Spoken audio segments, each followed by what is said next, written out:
Hollow Knight is a Metroidvania-style game where you play as an unnamed traveler exploring the expansive caverns of a world called Hallownest. Much like the hero, you are thrown into the deep unknown fueled by your curiosity, and any kind of adventure is powered solely by your desire to explore. There are very few story elements present in Hollow Knight, and any device that advances the plot is stretched extremely far out from each other, and even then, everything is so cryptic that you wouldn't be able to form a coherent narrative together anyway.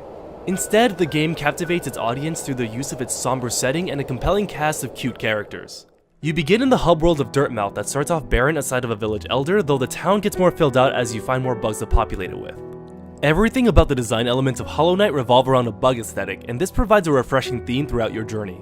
The NPCs look friendly and hospitable with their round features and clean designs, while the background architecture contrasts this with a complicated and detailed gothic approach.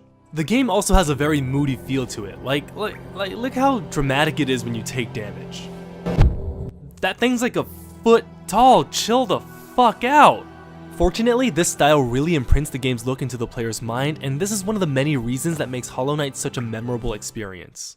You start off equipped only with a sword known as a nail and a simple jump, but as one would expect from other games of the genre, you also gain abilities the further you explore. The combat in Hollow Knight is straightforward. You damage enemies by striking them with the nail, and if you're good enough, you can apparently become something called a nail master. Haha! Nail master.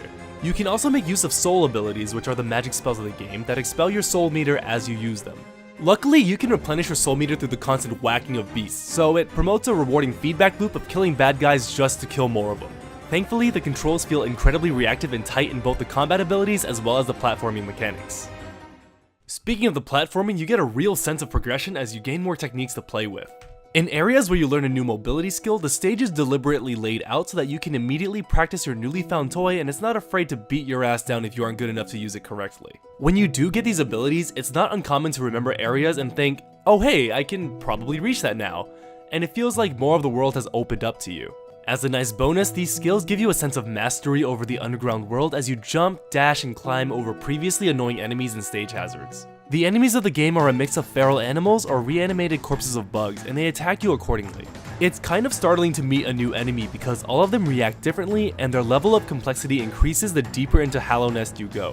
At first, you'll be fighting grubs and grunts with basic walking animations, and it'll escalate into bugs who won't stop chasing you and soldiers actively defending themselves from your attacks.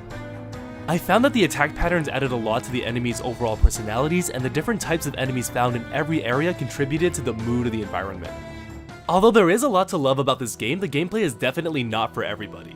First off, it's important to note that the game's length is anywhere between 30 to 40 hours depending on how much time you invest into the side quests. In fact, it took me about 7 hours to get the first health bar upgrade, whereas you'd be able to beat other games by that time. Although you do get a lot of mileage for the price of the game, Hollow Knight requires patience to fully appreciate.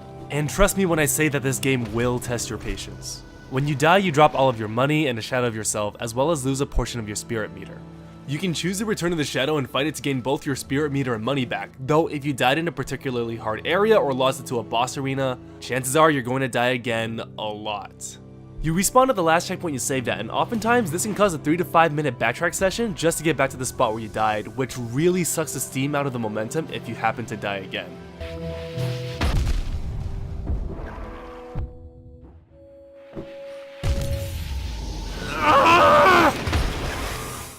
Also adding to the lengthy completion time is the astonishingly little amount of handholding. Like I mentioned earlier, this game has very little story and is fueled by your curiosity and ability to solve through exploration. Because of this, there are a few moments in the game that tell you exactly what you need to be doing, and you'll more often than not end up confused and frustrated.